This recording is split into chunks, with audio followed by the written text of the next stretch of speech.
So over the last few lessons, we've added a number of enemies into our game level, and these enemies are pretty much complete. They're able to move back and forth on a platform. When they hit a wall, they're able to turn around and move in the opposite direction.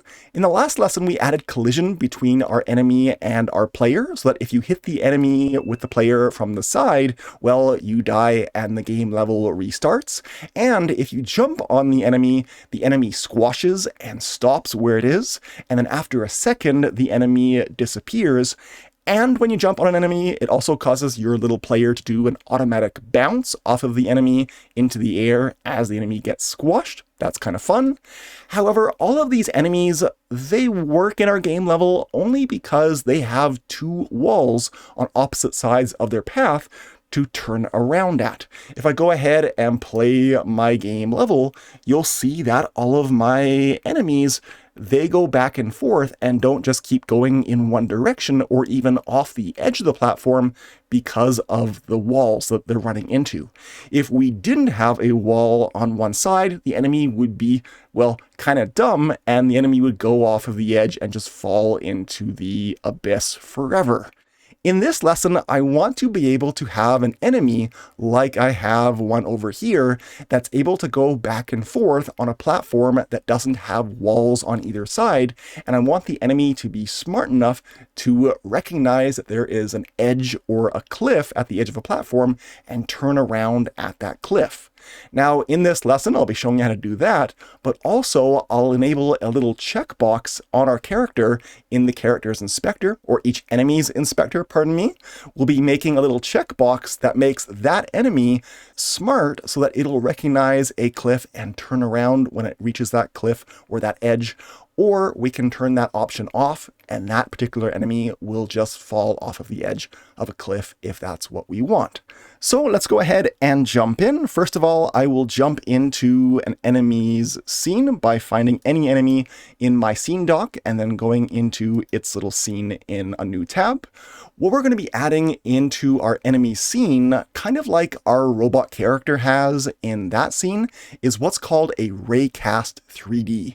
Just to remind you that in a previous lesson, in my character's scene, he's over here. I'll go ahead and jump into Steve's scene right here.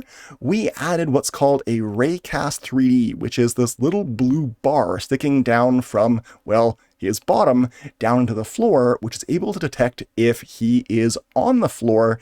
And from this raycast, we're able to determine which direction the floor is facing. In other words, the floor's normal. This raycast is a mechanism for which you can detect if something is colliding with essentially a walking stick, which will tell you if something is out there or not, and information in this case about the floor that the raycast is colliding with. It's normal. In the case of our enemy, I'll go ahead and close Steve's scene.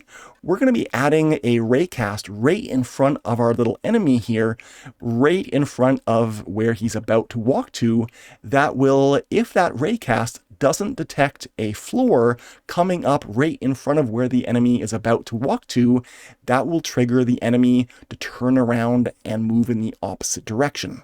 So I'm going to select the root node of the enemy and press plus to add a new node as a child of the root node, of course. The node that we're going to add is a raycast 3D. Again, we've used this before, so you might be able to find it in your recents list. Yeah, mine is right here, but I've searched for it, so I'll go ahead and double click. This is essentially going to be our little enemy's walking stick that we're going to, with it selected, move out to just in front of the enemy, and I'm going to move it down so that we don't waste any sensing area in front of his face, because this walking stick is only going to collide or check for collisions with the ground. So I'll put it just in front of the enemy's face here where the eyes are, pointing down just to where his feet are about to go, and I don't need to go down this far. So with it selected over in the inspector, I'll go down to the section called target position, where if I change this Y value from -1 to, let's say, -0.3, and I press enter, it'll make that walking stick much shorter, which should optimize this program a little bit. Now, this raycast needs to detect things on a certain collision layer, and that's what under this collision mask section we have to set. Right now, this raycast will detect things on layer 1, but that's not right because our character is on layer 1, so we'll turn mask 1 off, but turn mask 2 on. We want this raycast to be able to detect things in layer 2, which is ground objects. That's good. I'll go ahead and do a quick save before I jump into my enemy script, because in my physics process delta function, 60 times per second, I want to see if that walking stick is no longer detecting a floor. When my enemy is walking along the ground, this raycast 3D should be detecting a floor. But as soon as it's not, that means that there is a cliff there and my little enemy should turn around. So in my enemy's code, I'm going to add into my physics process delta game loop function one more if statement right below the if statement that I have to turn around when the enemy hits a wall. I'm going to make one more if statement here lined up with the one above it. That's going to say if, and then I'll put a $sign because I'm going to access my raycast 3D that I've just added in this lesson. I'm going to say if raycast 3D dot is underscore colliding, except I want to check to see if it's not colliding. So I'm going to put a not keyword before that method call, because this method call returns a Boolean value, which is going to be true or false. And if it's colliding, it'll return true, but I want to see if it's not true. So I'm going to say not, and then of course call this method. I'm getting an error on this line because normally you have to end an if statement line with a colon, but I'm not done here because I want to make sure that I'm only checking for this if my enemy is on the ground. If they're in midair and they're falling from one platform to another platform perhaps, we don't want to check this, or if we're starting off our game level and the enemy's up in the air and has an initial fall down from up above, we don't want that to make the enemy turn around. So I'm going to say and is on floor, like that. Now, we're not quite done that line, but I'll put a colon at the end of that line anyways, because we know that if those two things are true, and we're going to add one or two more things into this check, that we want to turn around. Now, luckily, a few lessons ago, when we were first creating our enemy, we made a function below our physics process delta function called turnaround. And that's because when our enemy hits a wall, we're doing a bunch of things in succession to make the enemy stop and then turn around and then keep going in the opposite direction. That's what all of these lines do. And I've actually gone ahead and commented each one of these lines, describing essentially what each line does. If you don't have this function in your enemy's code, you can go ahead and pause this lesson and write it out for yourself in your own code. Because not only does our enemy need to turn around when it hits a wall, but this same code, this same function is perfect to use as well when our enemy approaches a cliff.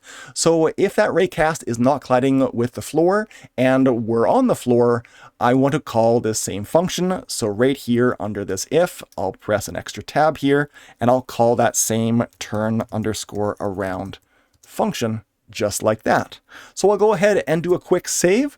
Let's see if this is going to work for us. If I go to my level 1 scene, and then I'll take a look at it, of course, in my 3D viewport, I have this enemy up here. Ideally, when it reaches an edge, it'll turn around. Does it? Well, let's go ahead and run our game level. I'll go ahead and press play scene. And if I can watch that little enemy over there, it almost worked. The enemy did see an edge there, but it didn't keep going in the opposite direction. So there's a problem. Our problem is that raycast, as it is, I'll go ahead and zoom in on it on my screen. You can see that when it reaches the edge of a platform and then it's no longer detecting a floor there, it's going to be calling that turnaround function repeatedly after that point. We don't want our code, I'll go back into my enemy's code, when this condition is true, when the raycast is no longer colliding and we're on the floor, we only want to turn around once. Right now, if you call turnaround again and again and again and again, well, we don't want that to be the case. And that's actually what's causing our problem. A couple of lessons ago, I actually solved this by creating a Boolean variable called turning. This is essentially a state variable which tells our enemy that it's in the middle of turning, and so we made sure that if the enemy touches a wall and they're not already turning, that they should go ahead and turn around. But once this function is running once, because it sets turning to equal to true, and in order to start turning, this variable needs to be not true, it'll only call turnaround once. We need to do the same thing with this if statement as well. I'm going to go ahead and add a third condition to this if, which is the same as the one above it, and I'm going to say, and not turning. I only want to turn around at an edge if I'm not already turning. Hopefully that makes sense. I'll go ahead and do a Control S to save, and with level 1 active, I'll go ahead and press play scene. What happens now? Well, that little enemy is turning around again and again, going back and forth between edges appropriately, and I like it. Can I squash this enemy? I sure can. What if we don't want some enemies to be able to do that? Well, what we could do if we want some enemies to travel down stairs or steps perhaps, is create a variable, a Boolean variable up at the top of our enemy's code. I'll go ahead right under this exported variable, our direction variable. I'll make another exported variable so it shows up in our inspector for each enemy. I'll go ahead and write that annotated, which means we're using an @export variable. I'll go ahead and make a variable called turns around at edges. And I'll make it equal to, with static typing here, with a little colon here, true. Enemies will by default turn around at cliffs. I'll go ahead and fix this spelling mistake like that. I'll do a quick Control S to save, and then if I go into my 3D workspace and select any enemy, you'll see that turns around at edges checkbox on each enemy, and I can turn this off and on. That's a Boolean variable in the inspector that's been exported. What I need to do now is make sure that this value needs to be true in order for that enemy to turn around at a cliff. So I'm going to go back into my enemy's code and I'll maximize it on my screen. In my physics process delta function, I've got that if statement that we've just been working on. I'm going to add one more condition to it. So 4 conditions in one big long Boolean expression here. I'm going to say and turns, and I'll let it autocomplete for me. There it is. I'll press enter. That should do it. If I go ahead and save and go ahead and play my game level, well, it should all work exactly the same. That little enemy is turning around at each edge. However, if I put an enemy, I'll go back into my 3D workspace here and collapse the output dock at the bottom. If I make another enemy, I'll duplicate my enemy 6 here, and I'll move this one over onto the middle platform like that. And you know what? Just for this example, I think I might move all of my blocks over a little bit. Maybe I'll put them over in the corner here so they're not so much in the way. If I make this enemy here, enemy 7, not turn around at an edge, what will it do? Well, let's go ahead and save and try it out. I'll press play scene. That enemy you can see right there, it fell off of an edge, but it still will turn around at each wall very nicely. So it works. We can have some enemies that will fall off cliffs and some that won't. There we go. So as always, at the end of this lesson, I'll try to leave up on the screen for you right now all of the code that we typed in this lesson. We added a raycast 3D into our enemy scene. We adjusted that raycast 3D's distance.